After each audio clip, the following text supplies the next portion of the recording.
back to my channel. I will be your K-drama queen for today. Oh my god, my hair looks so ginger in this lighting. Holy... what? Alright, I'm trying out these new lights that I bought because I absolutely despise natural lighting here in the UK because there is none, because it's winter, so not gonna be seeing any sun until like May or so. Anyhow, you guys are here because you want to hear me discuss this new and awesome Korean drama. I was actually pleasantly surprised with this new wave of K-dramas that seem to have a new style to them. They seem a bit more representing of our current society, very internet-based society, and I'll get into that as I'm talking about the plot, because you guys probably don't know what I'm talking about, but the drama I'll be reviewing is called 혼술 남녀. It basically means drinking solo, but this word in Korean does not just embody this idea of, alright, I don't feel like drinking with others, so I'll just drink alone. It is actually a culture.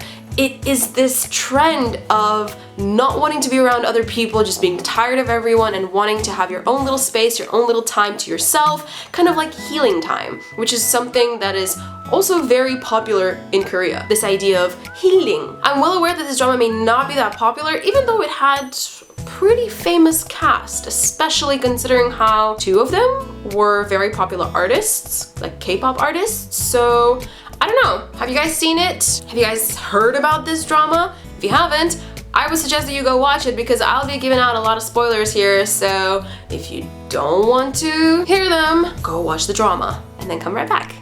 Alright, overall, I had mixed feelings about this drama. On one hand, I really enjoyed it. Genuinely, I looked forward to every new episode I would watch. I was really intrigued by every preview of the next episode. But with that said, there were also a lot of things about it that I just did not appreciate and I could not come to appreciate even at the end of it. As I mentioned in my previous K-drama reviews, I judge a drama by the first and the last episode. In this case, I was really impressed with the first episode and I was not so impressed with the last episode. In terms of production, this drama gets pretty much a 5 out of 5 because this is where this new style that I was talking about earlier comes in, where there are so many more special effects, there's so many kind of things that just pop up on the screen and you see this like SNS pose and you see the person doing it, but then you also see whatever they're seeing on the screen. It's a pretty simple trick, but I just haven't seen that in any other dramas. Let me guys know if you have, because maybe this has been a trend for a really long time and I'm just really late jumping on the bandwagon. That's very possible. But yes, I really enjoyed those little interesting additions and just making this drama that much more real and showing how much we are dependent on social media nowadays. Like, we can't go on through our day without checking our phone and without making sure that our Instagram posts are on fleek, or that we tweet about this, or that we stay on top of people's birthdays on Facebook, you know? It's everywhere. It has penetrated every part of our lives, and I really liked how that was reflected in this K-drama. This drama got more brownie points for having a distinct theme and style. I loved how every single episode started with the same opening, and it even ended with a similar kind of setting where every episode had this kind of concluding message that they wanted to send out to people and they wanted people to ponder about. That was really well done. I loved how at the beginning the main character kind of sat there and had this internal monologue, which was always the same in every single episode, and I personally loved it as a Korean learner because after the first 3 episodes I knew exactly what he was gonna say, so I didn't even need to read the subtitles. I could just focus on exactly what he's saying, listen to the beautiful Korean, and just absorb it and understand it without having to distract myself with reading English. If any of you out there are learning Korean, and I know you guys are because you are on this channel and we learn Korean on this channel, you guys should definitely watch this drama because it was very simple in terms of the level of Korean, so a lot of it I could just follow without reading subtitles, so you guys should try it too. So overall, what I can say about the production is that it kept the mediocre plot interesting. When it comes to the plot,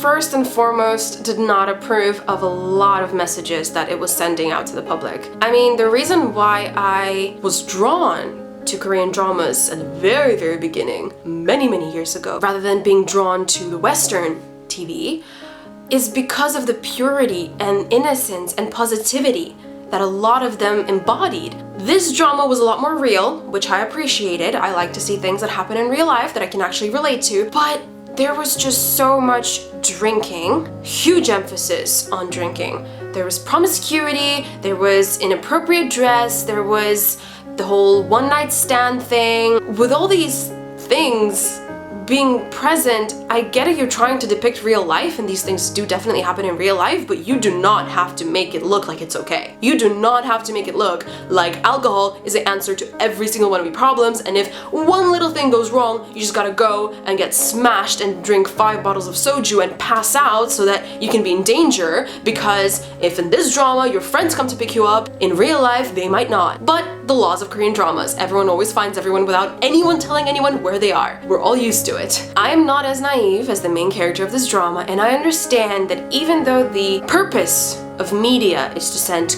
good and positive messages out there into the public, in real life it doesn't really work that way. I get it, but I was still very unhappy with this kind of like, oh, it's totally fine to just want to get pregnant, to keep the guy tied to you forever, even though he doesn't love you, even though he doesn't care about you, but I'm just gonna get pregnant. What? Like, and it was one of the very, very central themes of the drama. Like, it just dragged on for so long. That professor, what was her, Professor Jin? But you know what I'm talking about, the one that looks like she had her entire face done with plastic surgery. She was obsessed with getting pregnant just to keep the guy that she was dating tied to her. I mean, I thought we were over this. I thought women in the 21st century are smarter than that, more independent than that. That being portrayed in the drama and that being one of the main storylines in the drama, that was just unacceptable to me. I was not happy. I can go on about this for a really long time. I know I'm super old-fashioned. I understand that a lot of you would disagree with me, but I just had to put it out there. I just had to get it off my chest. I also hated how women in this drama were portrayed as very needy and clingy and naive and just not having the brains to decide anything on their own. I mean, we have this one Pakana who's super naive and she does not have any social skills whatsoever. Fine, that can be sort of cute, but it gets a bit annoying over a long period of time. And then we had her friend, the other professor, whose last name I forgot. She was just ridiculous. She would use her looks to get students. What I loved about this drama is that it was based around education, and that is something that I hold really dearly.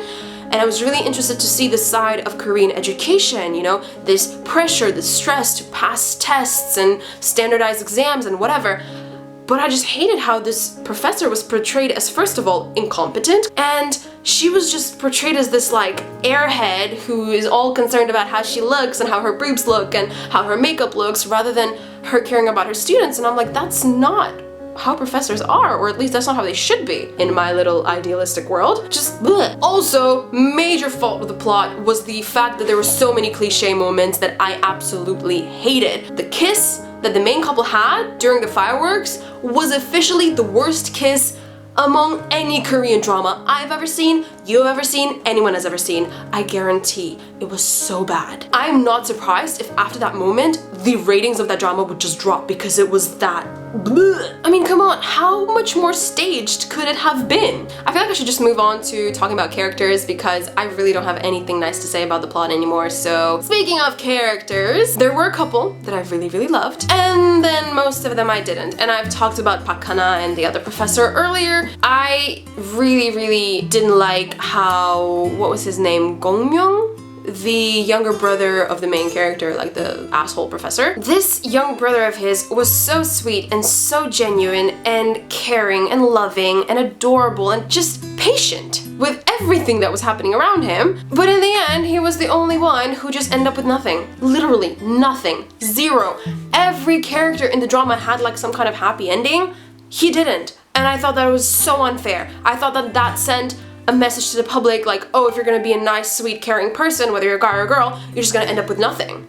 Which is not the right message in my book. Moving on to his older brother, man, did I think that the days where women fall for assholes were over. I thought we're better than that in the 21st century, but apparently we're not. And as I said earlier, apparently women are still as naive and clueless about the fact that if you date someone who's an asshole, you will not be able to change him. You're not that important to him. No one's that important to him. If he's an asshole, he's gonna be an asshole forever. I did appreciate the fact that the writers tried to explain to us why that professor was acting so rude to everyone. It kind of made sense. I get it, you don't want to get close to people because if you do and then they hurt you, it really hurts. But I mean, come on man, grow up. You're freaking 30 and you can't handle someone who's close to you hurting you? Really? Really? Just because you were mistreated once does not mean that you get an automatic pass for your entire life to mistreat every single person around you. That's not how the world works, honey. And the fact that he was portrayed as the super successful, rich, handsome guy once again was so superficial of this drama. Like, he should not be where he is because he mistreated everyone along the way. This gives an idea to the young, impressionable audience of this drama that that's how they should act. And I'm sorry, if that's the message you're gonna send to your young generation, watch out. In the next 10 years, you're gonna have a lot of assholes walking down the street, a lot more than now. And that is really scary, because there's a lot of them on the streets already. I did appreciate the brotherhood friendship of Gongmyung, Kibum, and Dongyoung. Hopefully I got their names right. That was really cute, that was really sweet. Very real, very true relationships, tensions, kind of little fights and arguments. I really appreciated it. Also, I was really impressed with Key's acting. He acted really well. And damn, that accent, spot on. So well done. Also, the girl that he had a crush on in the drama, she's also from a girl group, isn't she? I'm sorry if I don't know her name or what group she's from. I don't really follow a lot of new K-pop bands. I'm a bit of an old school K-pop fan, but yeah, she did pretty well as well. I kind of liked her. Alright, lastly, I'm just gonna talk a little bit about soundtracks because they were lovely and beautiful and so nice, and every single emotional moment in the drama, the soundtracks made that much more emotional. So well done, whoever picked the soundtracks, made the soundtracks. I especially appreciated the background music that involved the guitar, and it was happening a lot throughout the whole drama, and boy, that was beautiful. That was really well done. So, you know, we might as well end on a good note. As for little miscellaneous things that I noticed throughout the drama, I don't really think I have anything to say. There weren't a lot of awkward moments apart from that awkward kiss. You know, otherwise it was all really real and really realistically depicted. So that's something I'll give them a thumbs up for. I hope you guys enjoyed this review. If you haven't seen this drama but you watched this review, now you know what you're getting yourself into. I actually don't think I gave out that many spoilers, so yay me! Less people are gonna complain in the comment section. Woo! Let me know what you guys thought about this drama, if you agree with me or disagree, if you liked it or not. Leave your comments in the comment section below and we'll have a discussion, like always, because you guys are awesome. Alright, I hope you all have a wonderful, wonderful upcoming week. Stay strong and healthy, and yay! I will see you all next week. Bye! Annyeong!